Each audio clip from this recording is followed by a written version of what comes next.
নমস্কার বন্ধুরা, welcome to এসটিউনিক sports.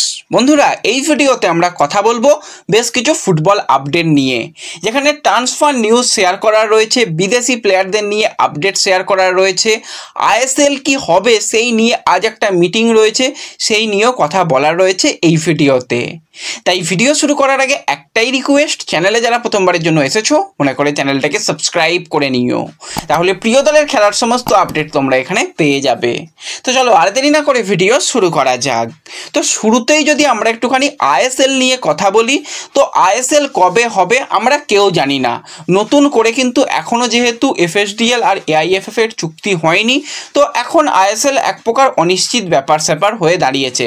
হ্যাঁ, আইএসএল আমরা 2025-26 দেখতে পাবো, সেটা অনেকটা দেরিতে শুরু হবে, কিন্তু সেই কারণে বেশ কিছু ক্লাব তারা একদম লিখিতভাবে এআইএফএফকে জানিয়েছিল যে তারা কি হবে না হবে সেটা জানতে চায়, এবং যদি সেরকম কোনো উত্তর না পাওয়া যায় তারা কিন্তু ক্লাব বন্ধ করে দেবে, এরকম শোনাও যাচ্ছিল। বেশ কিছু ক্লাব তাদের প্লেয়ার সাপোর্ট স্টাফদের স্যালারি পর্যন্ত বন্ধ করে দিয়েছে।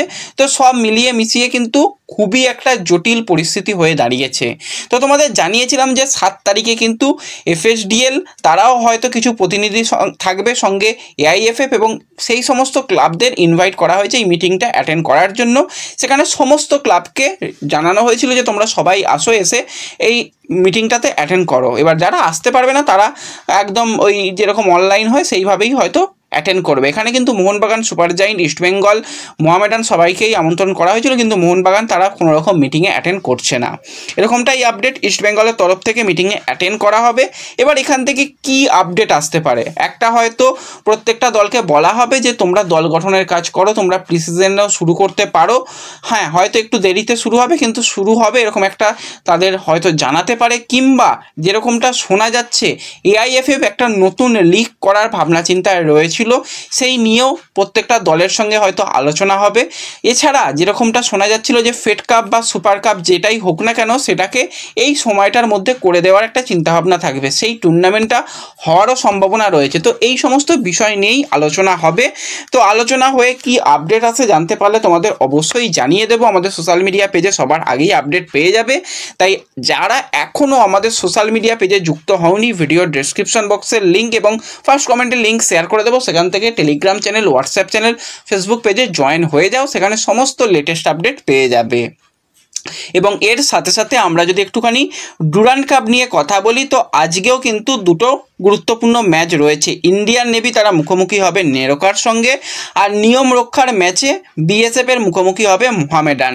দুটো দলই বাদ পড়ে গেছে, তবুও আজকে মোহামেডান শেষ ম্যাচ জেতার চেষ্টা করবে, তো সেই ম্যাচের দিকে আজকে অবশ্যই নজর থাকবে। এবং এরপর যদি আমরা সরাসরি একটু ট্রান্সফার নিউজ নিয়ে কথা বলি, তো আইএসএলের অনিশ্চয়তার কারণে বেশ কিছু আইএসএল খেলা বিদেশি প্লেয়ার কিন্তু আইএসএল ছেড়ে অন্য লিগে চলে যাচ্ছে।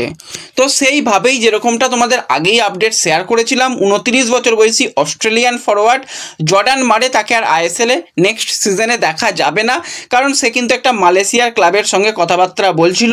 তো এই মুহূর্তে কিন্তু সে একদম অফিসিয়ালি ডিল ডান হয়ে গেছে, তার অফিসিয়াল অ্যানাউন্সমেন্টও কালকে এসে গেছে। সে কিন্তু ডিম্প এফসিতে সে কিন্তু মালয়েশিয়ার ক্লাবে যোগদান করেছে, অফিসিয়ালি চুক্তি কিন্তু হয়ে গেছে, তাকে কিন্তু আর আমরা পরের সিজনে আইএসএলে দেখতে পাচ্ছি না। এবং আরও একজন স্প্যানিশ প্লেয়ার আমার কিন্তু তার খেলা খুবই ভালো লাগতো, সেটা হচ্ছে 32 বছর বয়সী স্প্যানিশ সেকেন্ড স্ট্রাইকার পজিশনের প্লেয়ার নেস্টর। সে কিন্তু দুর্দান্ত ফুটবল খেলেছে, আমরা দেখেছি নর্থ ইস্টের হয়ে ডুরান্ড কাপ চ্যাম্পিয়ন হয়েছিল। সেও কিন্তু আইএসএল ছেড়ে এবার থাই লিগের ক্লাবে যোগদান করলো, অফিসিয়ালি ডিল ডান হয়ে গেছে। তো এই দুজন বিদেশি প্লেয়ার কিন্তু আইএসএল ছেড়ে নতুন লিগে কিন্তু চলে গেল। এবং এর সাথে সাথে তোমাদের অনেকেরই মনে থাকবে একটা ছোট্ট সময়ের জন্য ইস্টবেঙ্গলে যোগদান করেছিল 31 বছর বয়সী অস্ট্রেলিয়ান সেন্টার ব্যাক পজিশনের প্লেয়ার জর্ডান এলসি। তো জর্ডান যেটুকু সময় খেলেছিল অসাধারণ খেলেছিল, এখনও প্রচুর সমর্থক জর্ডানের খেলা মিস করে, জর্ডানকে মিস করে। তো তার পরবর্তী সময় তার এসিএল ইঞ্জুরি, সে আর সুস্থ হতে পারে না। পরবর্তী সময় তাকে ইস্টবেঙ্গলের তরফ থেকে অফিসিয়াল থ্যাংক ইউ জানানো হয়। আবার সে ফিরে গিয়েছিল অ্যাডিলেড ইউনাইটেডে, সেখানে কিন্তু খেললো। এবার কিন্তু সে অ্যাডিলেড ইউনাইটেডের সঙ্গে তার কন্ট্রাক্ট শেষ হয়ে গেছে, নতুন চুক্তিতে সে কিন্তু ক্যাম্বেল টাউন সেই দলে যুক্ত হয়েছে, সেখানেই সে খেলবে। কিন্তু নিজস্ব সোশ্যাল মিডিয়াতে কালকে আমরা দেখলাম যে জর্ডান এলসে সে যখন ইস্টবেঙ্গলে এসেছিল, সেই ইস্টবেঙ্গলে আসার সময়ের ছবি সে কিন্তু নিজস্ব সোশ্যাল মিডিয়াতে পোস্ট করে এবং একটা আবেগঘন মুহূর্ত সেটা ছিল। এখনও তোমরা যদি জর্ডান এলসের সোশ্যাল মিডিয়াতে যাও, তার প্রোফাইল পিকচার অর্থাৎ ইনস্টাগ্রামে গেলেই তোমরা দেখতে পাবে, সেটাও ইস্টবেঙ্গলে সেই জার্সি পরা ফটোই রয়েছে। তো আবারও যদি কোনো দিন জর্ডান এলসেকে দেখতে পাই ইন্ডিয়াতে তো খুবই খুশি হব। খুবই ভালো প্লেয়ার, এখনও 31 বছর বয়স, খেলা তো ঠিকঠাকই রয়েছে, কিন্তু এই ইনজুরিগুলোর কারণেই কিন্তু জর্ডান বারবার খেলা থেকে অনেকটা দূরে সরে গিয়েছিল। তো আশা করছি পরবর্তী সময় আরও ভালো পারফরমেন্স জর্ডানের কাছ থেকে আমরা দেখতে পাবো।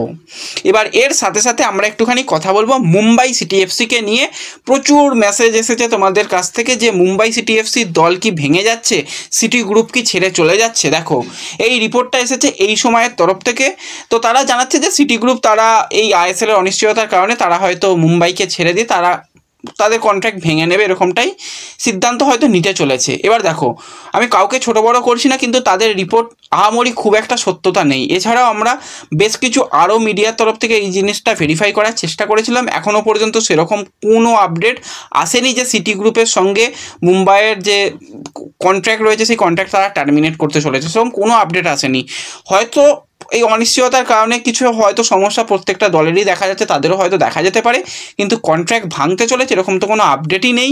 এবার অনেকে বলছে তা যেহেতু কন্ট্রাক্ট ভেঙে যাচ্ছে, মুম্বাই অনেক প্লেয়ারকে ছেড়েও দিয়েছে, তাহলে কি ভালপুইয়া মুম্বাই ছেড়ে ইস্টবেঙ্গলে যোগদান করবে? দেখো ভালপুইয়া কন্ট্রাক্টেড প্লেয়ার, ভাই তাকে নিতে গেলে ট্রান্সফার ফি দিতে হবে। কথাবার্তা ইস্টবেঙ্গল চালাচ্ছিল, এখনও স্টিল কথাবার্তা চলছে। এখনই যে সিগনেচার হয়ে গেছে সেরকম তো আপডেট নেই, আপডেট এলে তোমাদের জানিয়ে দেবো। তো একটু অপেক্ষা করে যাও, অপেক্ষা করলে আশা করি পুরো বিষয়টাকে আরও ভালোভাবে জানতে পারবে, আরও ভালোভাবে বুঝতে পারবে। তো যা আপডেট আসবে তোমাদের অবশ্যই জানিয়ে দেবো পরবর্তী সময়ে। ভিডিও ভালো লাগলে লাইক করে দিও, আর একটু বন্ধুদের সঙ্গে শেয়ার করে দিও, তারাও সমস্ত আপডেট পেয়ে যাবে। দেখা হবে পরবর্তী ভিডিওতে। ধন্যবাদ।